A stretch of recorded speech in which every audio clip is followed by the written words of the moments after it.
Hello, Huskies, and welcome back to another episode of the Taka Latte podcast. My name is Jamie, one of your hosts, and I am joined here today with a very special guest who's very popular in our episodes now.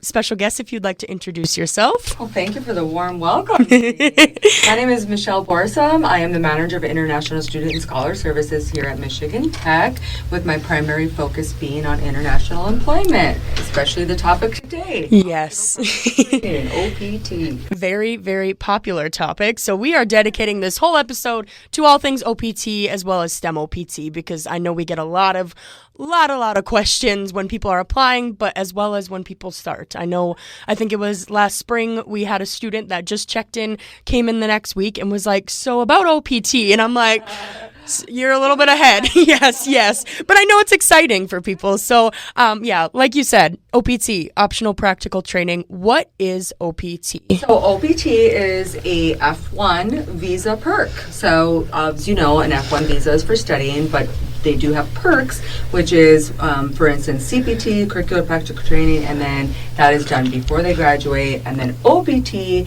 is what they're going to utilize after graduation, which is optional practical training. And it's basically a program for international students with an F1 or M1 visa that allow them to work temporarily in the United States in a job directly related to their field of study. Mm-hmm. And I know my favorite example they always give is it has to be your field of study. You can't be flipping burgers at McDonald's. That's my favorite example, and I always use that as well. So what are some of the key differences between CPT? I know you mentioned before graduation, after, but what are some other differences? Sure. So CPT, again, too, is, employer-specific work experience directly related to their studies as well. That is, like I stated, completed before graduation, meaning they have to partake in that. They don't have to partake in it, but if they want to partake in it, it has to be done before their academic end date, right? So because it's requiring course credit for that experience. OPT, again, optional practical training, is a period of work experience after graduation, which allows for any work related to their field of study. Again, the key difference is that 1 year of full-time CPT would make them ineligible to even participate in OPT. So we try to keep that CPT way under that 365-day allowance. CPT, you must have a job offer to apply. OPT, you do not need a job offer to apply.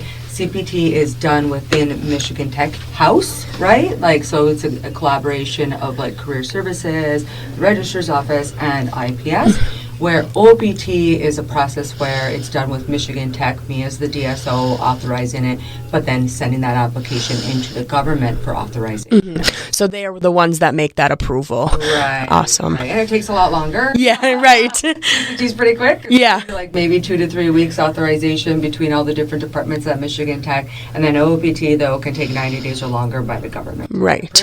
Unless they pay that nice high premium processing fee. Right. Which if you do pay that fee, do you know roughly how long that's expected to take? So they say it can take anywhere from 3 to 4 weeks or longer, but I've seen them pretty much in that 3-week category of authorization. Right. You should for that cost. Yeah, and that doesn't mean do everything last minute. You still should do everything as soon as you can if you have that plan, but yeah, definitely an option if you would like to use it.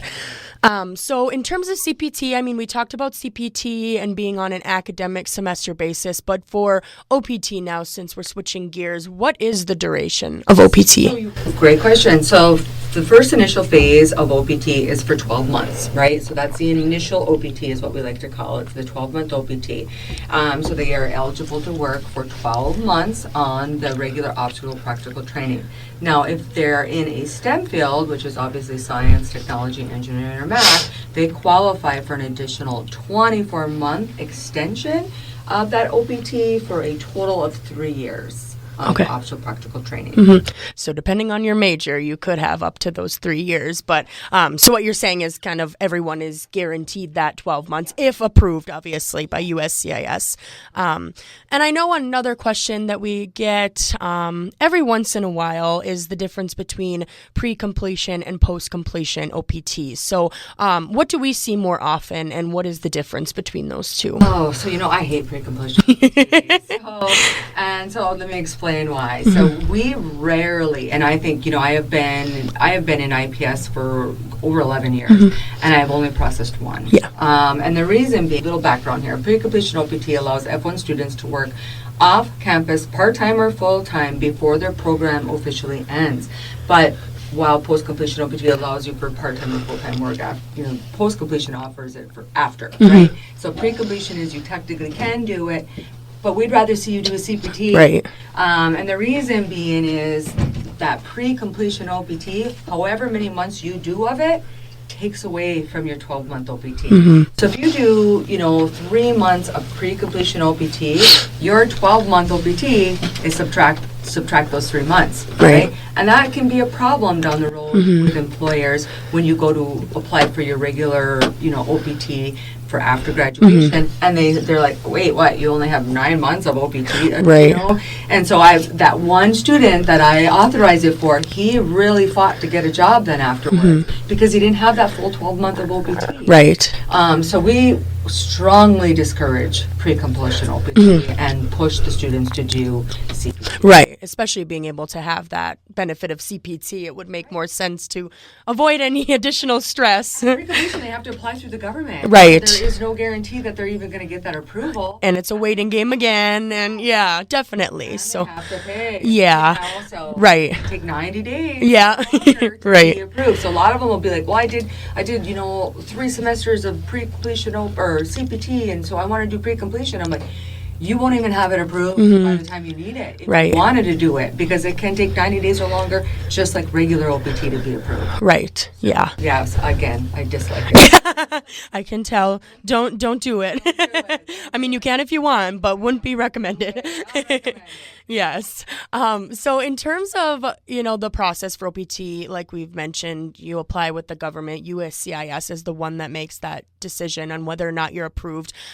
So when you are applying for jobs, is this one of those authorizations in which you need a sponsor, or who is your sponsor for OPT? Yes. Just like CPT, they do not require a sponsorship. Michigan Tech, for that F1 visa holding, is their sponsor. So what does that mean? It means you don't require sponsorship until after you're done with your OPT, which could be that potential 3 years if it's in that STEM field, which most of our students are, right? So they do not require sponsorship at all while, working out on that OPT. So. Okay. Awesome. And I know that's a very popular question because there is that confusion there. And in terms of OPT, and I mean, just work in general, what are some of the benefits? I mean, obviously we've talked about, OPT already being a benefit in general of an F1 visa, but what are some other ones or even some downsides of being on OPT? So gaining valuable hands-on work experience in their field of study is huge, right? And building professional networks and connections within the U.S. job market, enhancing overall employability for future career opportunities. As far as downsides, there is really no downside. I guess being away from home right, yeah. would be a downside, right? Because your OPT is meant to be performed in the United States, obviously. So that's going to, if you were homesick and you wanted to go home and you're like, but I want to do OPT, you have to do it in the United States. So, missing home possibly is the only downside I see. But what I have been told is just it really helps them after that 3 years, whether that be a transition into potential H-1B or when they want to return home, they have that 3-year work experience in the United States, and it really helps them back home get those good jobs, competing jobs. Right. I know it's so cool to see our alumni students on LinkedIn and post all of the things they're doing at their OPT employers, and it's just amazing to see. So definitely a lot of benefits there. So we talked about the basics of what OPT is. So now let's say a student is approaching their end date. How are they eligible for OPT? Are there certain requirements that they need to meet? Of course, yes, there it is. It's government. Right? So eligibility for OPT. So basically academic requirements. You must have completed at least one full academic year of full-time study in your current program. So like if you transfer, come into the United States, you would have had to been at least had one full year of on that F1 visa in that academic program to be eligible. Immigration requirements, obviously you have to have like the valid F1 visa, maintaining good academic F1 status. Basically too, like if you're not in good academic status, your advisor has to sign off on that OPT. And if you're not doing what you need to be doing, they can deny that, and I'm going to support that advisor's decision, right? So that's part of the eligibility requirement. So basically, difference in eligibility between undergrad and graduate rules are pretty much the same, right? So I get that question quite frequently, like what is the difference between undergrad and grad requirements? But the rules are the same. Right. Students get OPT at each degree level, but only qualify for two full semesters, two full STEM extensions. Okay. Okay. So if someone starts here as an undergrad, they could work their way up on all. Okay, that's awesome to know. Undergrad, they could do 12 months OPT. Then they do, like their next degree level, they get 12 months OPT. Then a PhD, they get another 12 months of OPT. Right. And it has to be in that flow. They can't go back and, okay. Go backwards. Like OPT is you use it or you lose it. Okay. Right. That is the phrase. Use it or lose it. All right. So let's say that someone attended the career fair and they are getting ready for graduation and they want to start applying for 12-month OPT.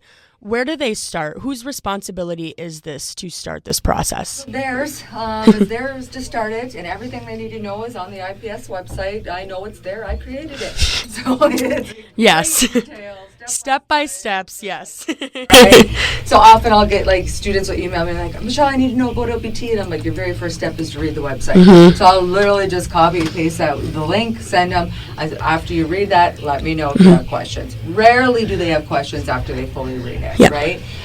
They do not need a job offer to apply, though. We offer employment resources on the website to also help them find employment, but they don't require a job, to even start that application process. Right. So they are eligible to apply up to 90 days before their academic end date. So we definitely urge them to do that and apply early because like I told you earlier, OPT can take 90 days or longer to even get approved. So that's their very first step is to do that. Once they follow the steps on the IPS website, they will send documentation to me, and then I'm going to look it all over. I'm going to authorize that necessary required OPT I-20 for them to move forward with their application. Like I said, to read the website, get your academic advisor to sign off, send the information to me, and then I process that. Okay. And word on the street is there's something called an OPT Canvas course. What does that entail, and are there any documents that need to be submitted from that? There is. So there is a Canvas course, and it's to help them understand their rules, the requirements, how to stay in status once they move on to OPT and just the general information. So they have to take a few tests. It's super simple. Literally, I think there's 10 questions on each, part of the course. There's a 12-month OPT part of the course and then the 24-month OPT course with the 10 questions. They have to send me a copy of that Canvas testing showing that they did it. If they got 5 out of 10, I'm going to email them back no, redo it. There's no reason why you didn't get 10 out of 10 or 8 out of 10. It just helps them understand it better. So yes, they send that with their academic advisor signed off form, and then I will process that necessary I-20. Awesome. Yeah, a lot of information, whether that's in the Canvas course or the website, and I know it's overwhelming, but also going into the situation blind is also overwhelming. So educate yourself. Yes. I really do. And because I know it's overwhelming, right? And we try to break it down to make it as simple as possible. I'll have students after they, are freaking out when they're getting ready to apply because they're so overwhelmed. And I get it. They're trying to finish their degree, but also start this OPT process. And initially when I kind of come into it, it was informal, had a lot of information, but not enough to answer so many questions to help them understand. So we have broken it down and simplified it as much as we possibly can to make sure that is understandable for them and also just easy. Right. Yeah, definitely lays it all out there. It's been a work in process, I'm sure, over the years, but it's all there for you. And I do have a question as well. So you did mention the 90 days prior to your end date. However, I know that the I-20 program end dates are normally an estimate. So let's say that someone is planning on graduating in the fall semester, but their I-20 still indicates a spring graduation. What should they do in that case? So if they're going to be done early, right? So they're going to bring that academic advisor OPT OPT form to their advisor, and their advisor is going to list a date when they feel that they're going to be completed. Normally, it's the end of the semester, of that current semester in which they wish to apply for the OPT. So for example, let's say that, like you said, let's say the I-20 goes to April 2026, but they're going to finish in December of 2025. Normally, the advisor is going to list that end date of, let's say, for example, December 15th, 2025 on that OPT academic advisor form. I am then going to take that advisor date, shorten that I-20 to that date, allowing them to move on to that OPT application process. Okay, because I know that is a question. They're like, well, my I-20 is good through this, but you can't prolong that graduation. If you're done, you need to start that process. Those dates are just estimated, right? Right. When you guys come, it is just an estimated date. So if you are finishing early, and if you can finish early, that's what the government expects you to do. Right, definitely. And so 90 days prior is the golden number to apply, but is there a deadline that you can apply for OPT by? So technically they can apply in their what's called their grace period, which is the 60 days after their academic end date. However, we discourage that extremely, because what can happen is you will lose part of your 12-month OPT because you're applying so late. Like I said, it can take 90 days or longer to be approved. So what can end up happening is when you're pushing into that grace period, not only are you applying late, but also your start date can only be within that 60-day grace period, right? So you're going to for sure lose OPT time. So if you were thinking, I'm going to have 12 months of OPT, but you apply in that grace period and it takes 90 days, chances are you may only walk away with 9 months of OPT or 10 months. Right. So we never want to see you apply in your grace period. I want you to apply, obviously, once you're right within that 90-day time frame. Right. Yeah, because I know there is a lot of hesitation, especially if students don't have employers yet. They're trying to push that off as far as possible. So, that was actually my question, was how do they determine that start date then? That's such a hard one. So, long story short, your chosen OPT start date must be within that 60-day grace period following their program completion date, right? The start date they choose, on that I-20 cannot be changed after it's submitted to me and to USCIS. So it's helpful to choose a start date that aligns with if you have a potential job offer. But if you don't, often what students will do is kind of pick a day that's a little bit further out to buy them some time to not have to start on their unemployment days, because they get 90 days of unemployment. So they will push it out, for example, 30 days. And that's always a kind of a good range if you don't have a start date or an employer to start on. So if your academic end date is December 15th, often they'll push it out to January, example, 15th, right? Buying them that extra 30 days before that OPT starts to potentially find that job before their start date arrives and their unemployment begins to calculate. Right, yeah. I get that question often, and I'm like, I'm not going to tell you what date to use. Right. Because I have, and that has kind of bitten me. Right. Where it's like, well, yeah, but you said you should really use that date, and then they choose a start date that's further out, and then they can't start. And the employer, let's say the employer wants them to start December 16th, but they have a start date February 15th. They can't start. Right? Yeah. Because you can't start until that OPT is approved, that start date arrives, and you have that EAD. Exactly. Yeah, it's kind of a gamble, but again, at the end of the day, it is up to the student. We're just here to guide and assist with the process. So tell you what I've seen. Yeah, exactly. Right. Yeah. So it's maybe that 30 days is just the magic number. I don't know.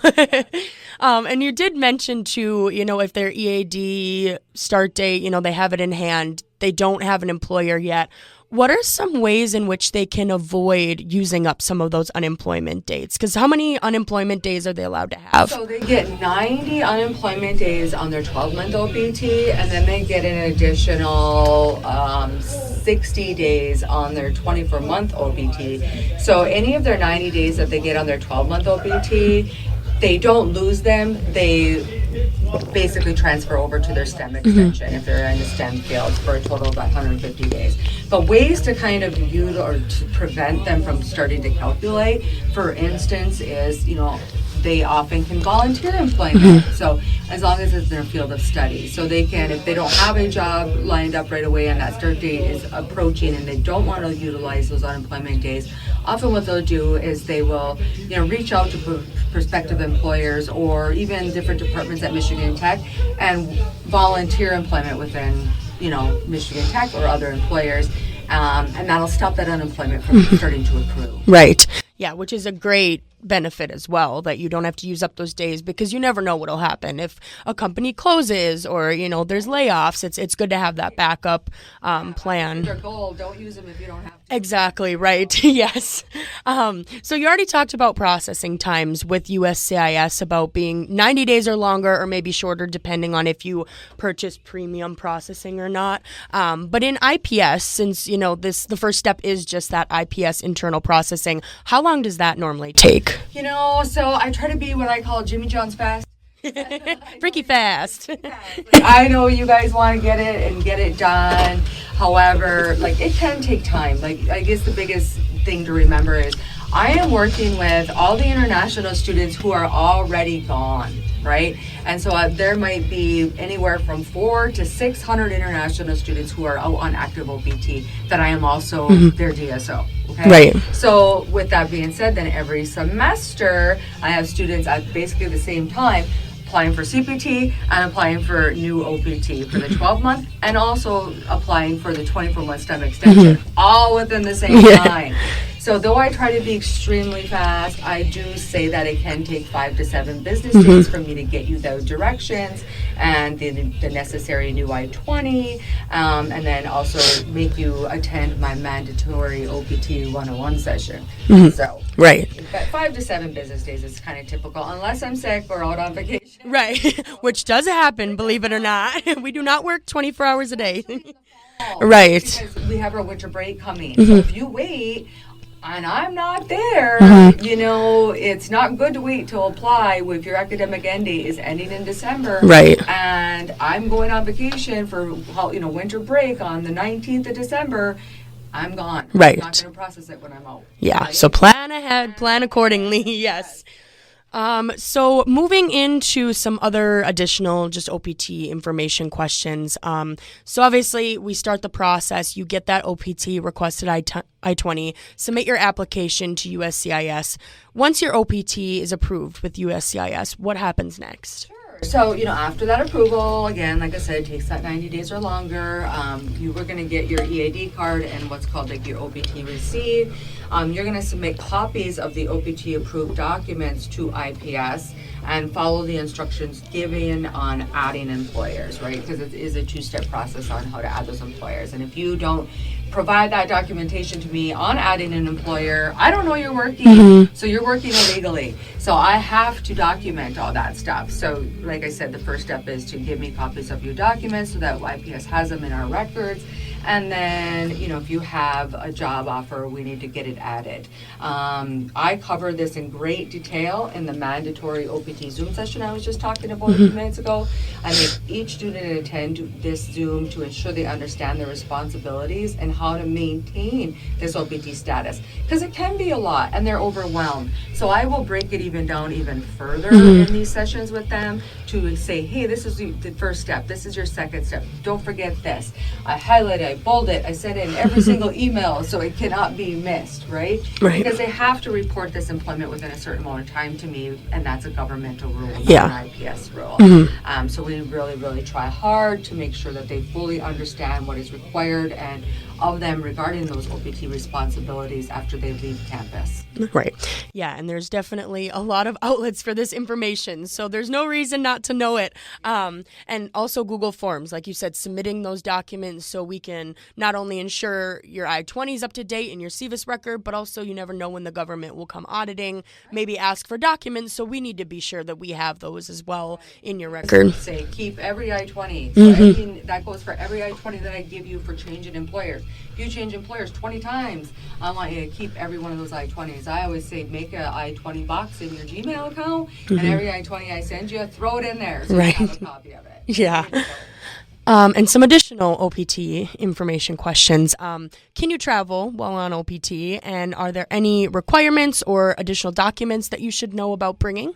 Yeah, so you can travel. And again, OPT is meant to be performed in the United States, so this is not, where you should be going and leaving and going back home for 2-3 months and think you're going to work remote, right? Like, that's not how OPT works. OPT is meant to be performed in the United States.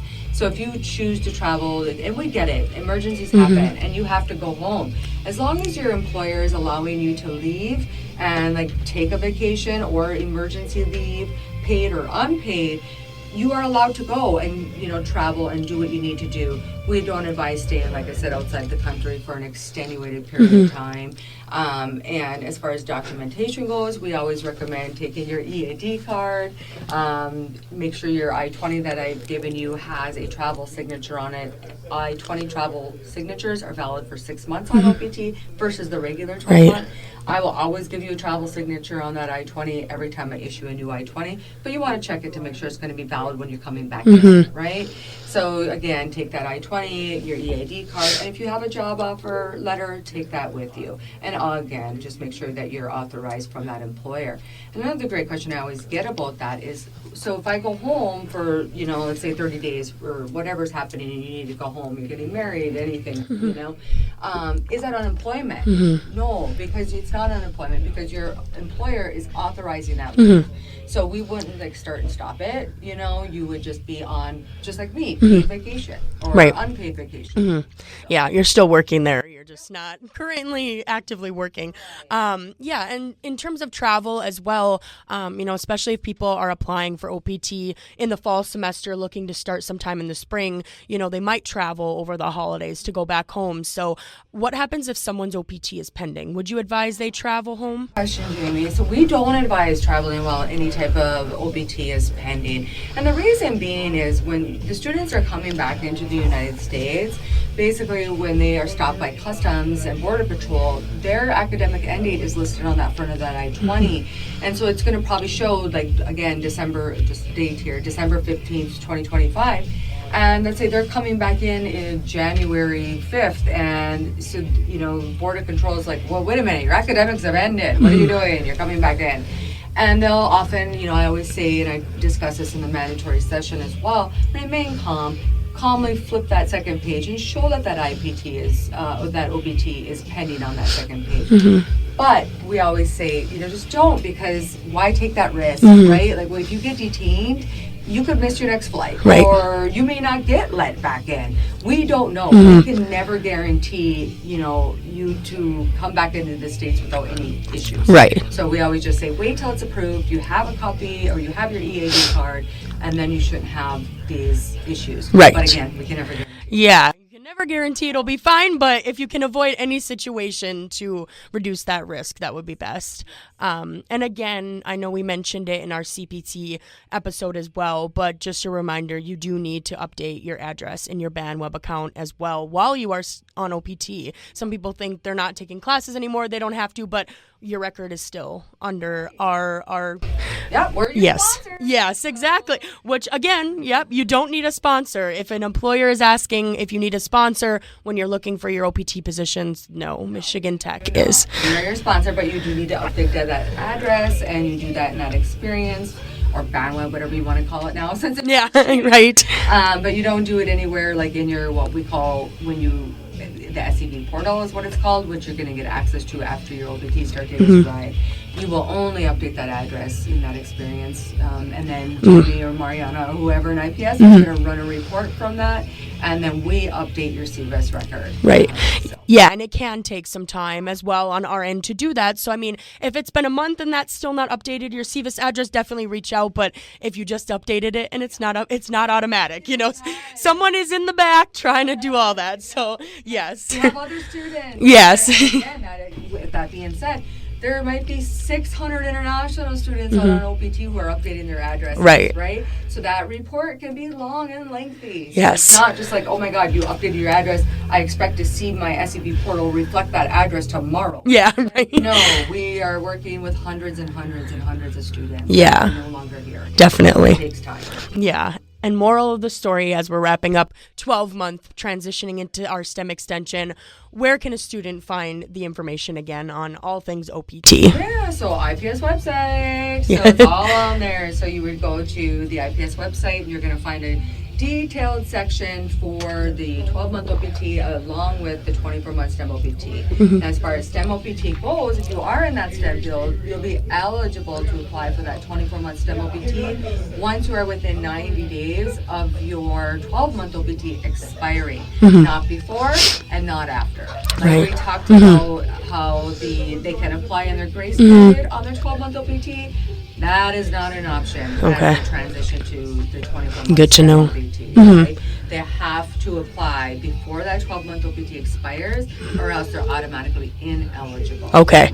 Yeah, that's very important to know. Yes. Important. There are some differences. Like they have to have, for instance, on the 12-month OPT, they have to have, they don't have to have a job, but on the STEM extension, they have to have a paid employer. Okay. They, on 12-month OPT, they can volunteer employment. Like I said, 24-month STEM OPT, they can't do that. It has to be paid. Right. They have to participate with a company who, what is called, partakes in E-Verify. That is a requirement for the 24-month OPT, but not for the 12-month OPT. They're going to learn all this with me when they attend that mandatory session. And like I said, I'm going to send detailed directions when I send that necessary new I-20, just like I did for the 12-month OPT. They are going to get another big detailed email from me with all the 24-month OPT directions, all those attachments, everything they need to know. Right. The biggest takeaway is that I need everybody to read it. Yeah, right. Yeah. And so for your STEM extension, I mean, I know there are some majors that might be a little bit questionable on whether or not they are considered STEM for this purpose. Is there a way that students can look into this? Yeah, great question, Jamie. Yes, so there's a SIP code. It's called a CIP code, right? And they can actually just Google that, like USCIS STEM SIP codes. If they can't find it, they can reach out to me. I have it, but it is on USCIS website. And that SIP code is going to be listed on the front of their I-20.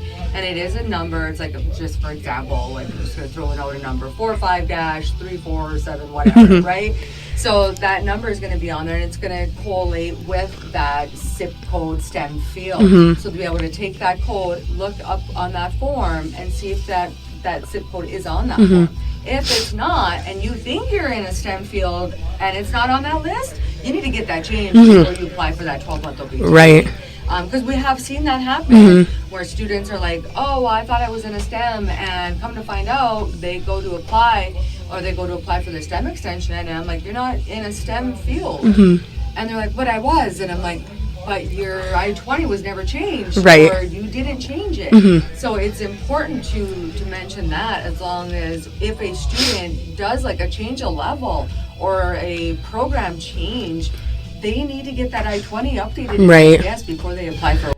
Yeah, we always say it's your responsibility to make sure that's accurate, because again, that's one of those things where unless you reach out to us, we aren't prompted. So we aren't in charge of making sure that's up to date. You are. We just help with making sure it is. So so definitely helpful information to know there. And you mentioned about how they can only work for companies that are E-verified when on the 24-month STEM extension. So is there a way that they can figure out whether or not a company is E-verified? Sure. So you know what, and you're going to notice this on my Google Forms, like for the 12-month OPT, I'm trying to get them to think about this all the time.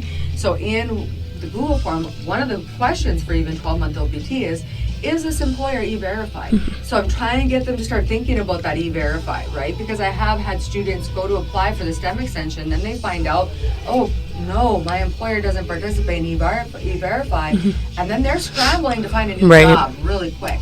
So as far as finding out if they are, yes, ask their HR, reach out to somebody in that company's HR and ask, do you participate in E-Verify? And I'd rather you do that early versus waiting until you apply. Yeah. Because I have seen students do that and then not find a job. Yeah. And that's horrible, right? So again, I have all this stuff on the form. I'm trying to get you guys to start thinking about these things so that when you go to apply for that STEM extension, you know whether or not your employers participate. Right, yeah, just same as CPT. It seems like the application process is the first step, but really it's that background research to make sure you're in the right space to start the process. So it'll save you as well as everyone else time.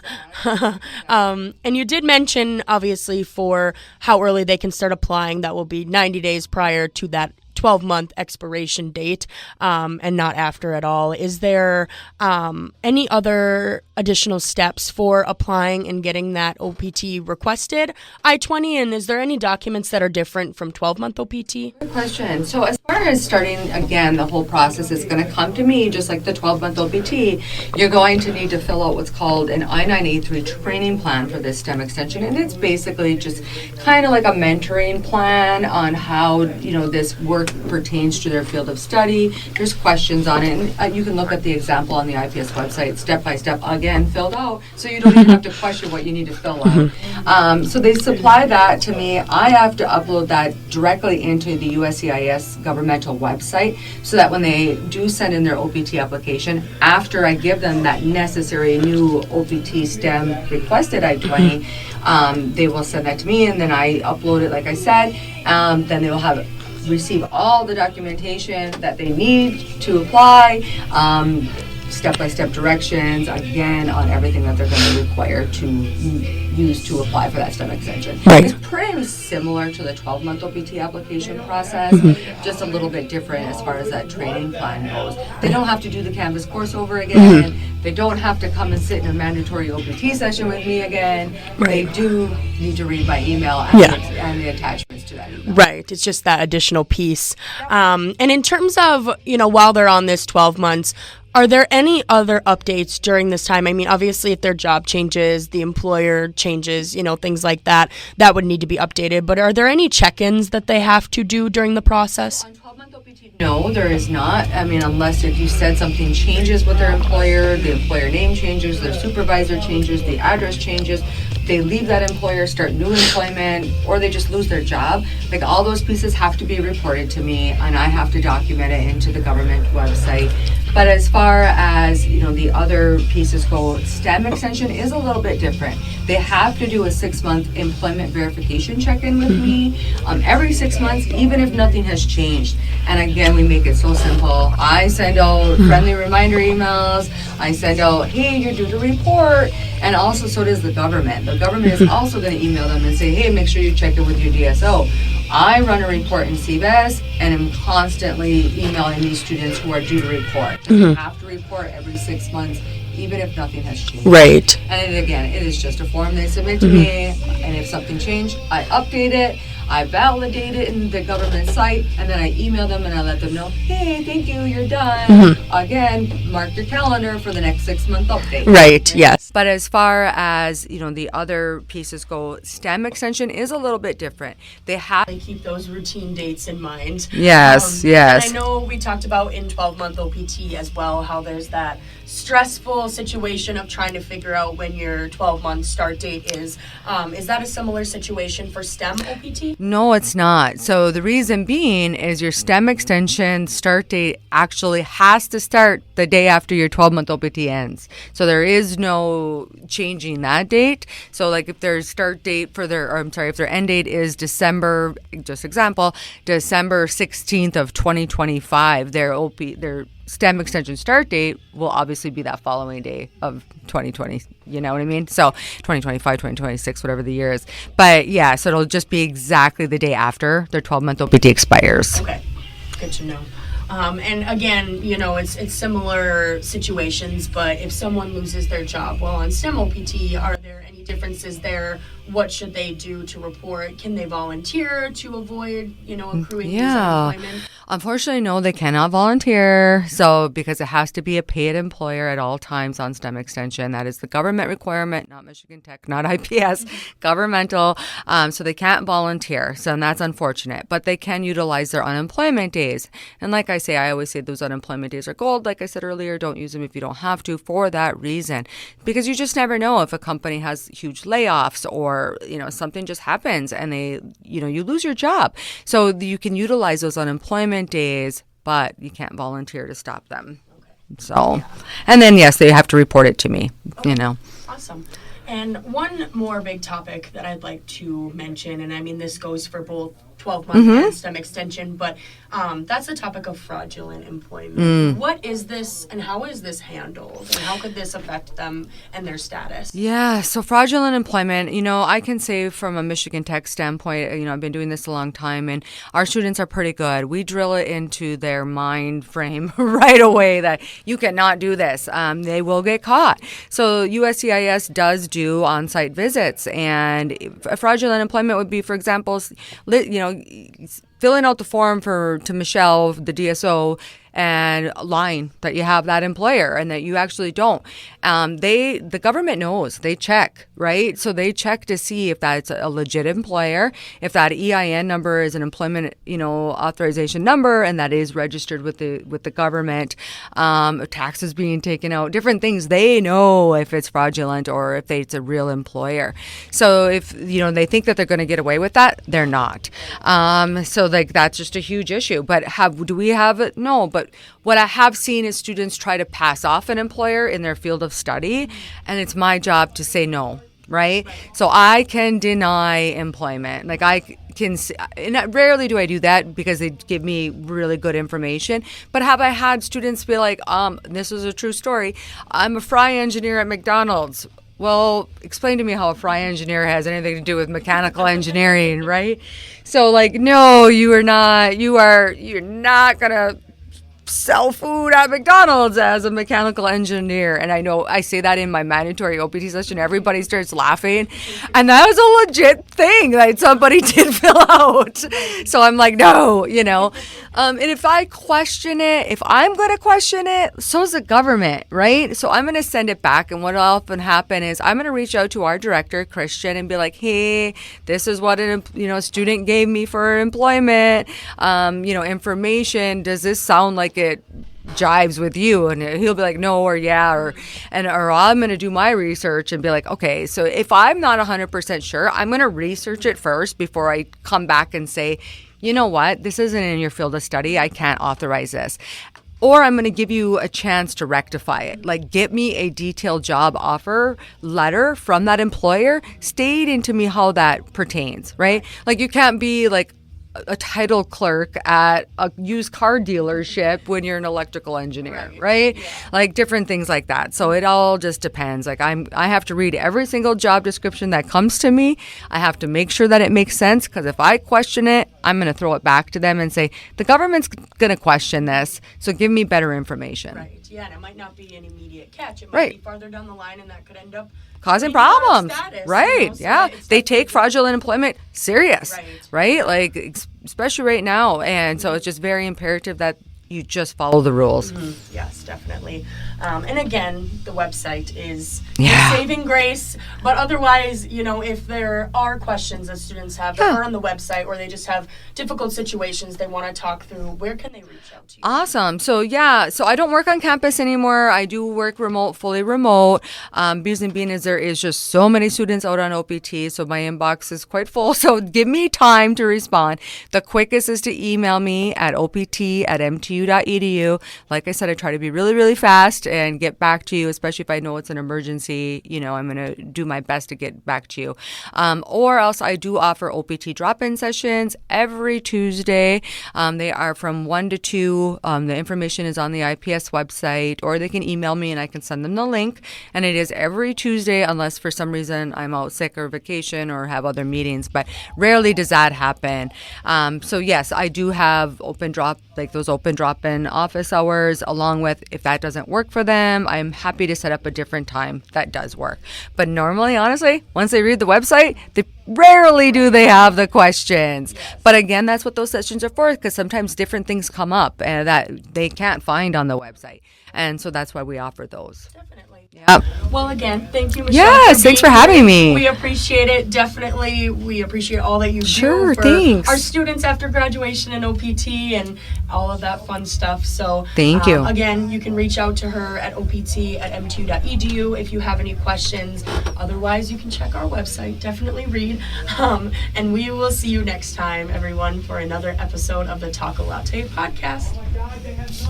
This has been an IPS production with Michigan Tech University. If you would like to be featured in a future episode, reach out to us at ips@mtu.edu or come to our office in the administration building. Bye!